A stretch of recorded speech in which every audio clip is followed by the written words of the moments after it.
Be nice to Bubba this time. Don't touch me, Bubba. Don't touch me. Only a little bit. Okay, Bubba, stay away. I will only chill with my cats. Heartless. Belly rubs, don't be like Link. No, I don't want to give belly rub to Bubba. No.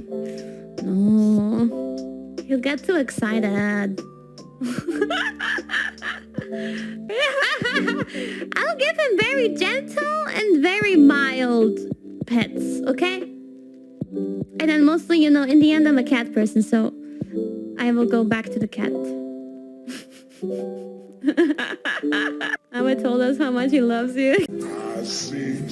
Yeah, he liked Ina a lot, but even though he'd be sitting next to Ina getting pets from her, he would be staring at Kiara, like waiting expectantly, and he would walk over to her and sit next to her and look at her, and she'd be like, what do you want?